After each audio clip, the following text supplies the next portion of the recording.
یہ عید ملن کا جو سلسلہ ہے نبی احمد صاحب نے شروع کیا تھا، اور الحمدللہ آج تک جاری و ساری ہے۔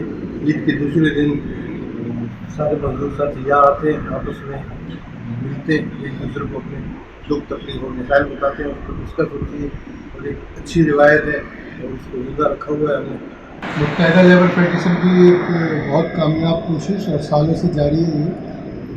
شعر چھوٹا سا کہ تقریب کچھ تو بہر ملاقات چاہیے۔ آج ہم یہاں جمع ہوئے، بہت اچھا لگا، بہت جنون قسم کے مزدور رہنما سے ملاقات رہی، اور سب سے بڑی خوبی یہ کہ مزدوروں کے ایشو اس عید ملن کے اوپر ذہنی بحث ہے۔ اس میں سوشل سیکورٹی ایک خاص مدعا رہا ہے۔ سوشل سیکورٹی ایسا ڈپارٹمنٹ ہے کہ جس سے مزدور کا روزانہ کی بنیاد پر کہیں نہ کہیں تعلق رہتا ہے۔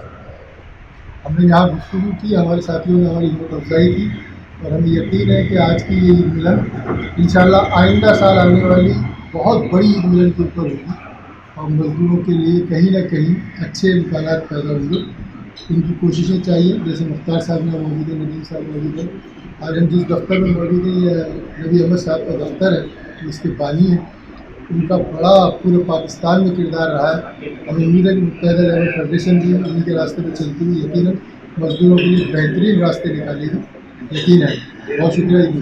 یہ جو آج چھوٹی سی تقریب یہاں پہ منعقد کی گئی ہے، یہ میرے ہوش سنبھالنے سے تو یہ ایک زمانے سے مطلب ہے کہ جب سے میں نے ہوش سنبھالا، جب سے والد صاحب کا یہ روٹین تھا کہ وہ عید کے دوسرے دن جو ہے وہ عید اور بقرعید دونوں آفس آتے تھے اور یہاں لوگوں سے جو ہے وہ ملاقات کرتے تھے۔ تو ہم لوگوں کا جو ہے اگلا دن عید کا وہ کہیں کا بھی پروگرام نہیں ہوتا تھا، کیونکہ والد صاحب خود جو ہے وہ ہوتے نہیں تھے گھر پہ۔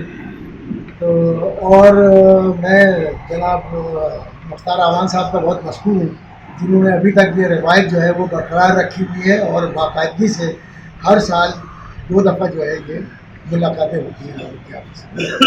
یہ بہت اچھی میں سمجھتا ہوں کہ روایت ہے جو کہ قائم رہنی چاہیے میرے حساب سے۔ آپ سب لوگوں کا یہاں آنے کا مشکل ہے، آپ لوگ جو کم از کم یہ میڈیا کے لوگ ہیں، باقی ہم لوگ کو دوسرے دن عید کے بقرعید یا رمضان والی عید ہم لوگ آتے ہیں۔ یہ روایت ابھی تک قائم ہے، لیکن اللہ کرے کب تک یہ معاملہ چلتا ہے، کوشش کریں گے کہ اس کو چلتا رہے۔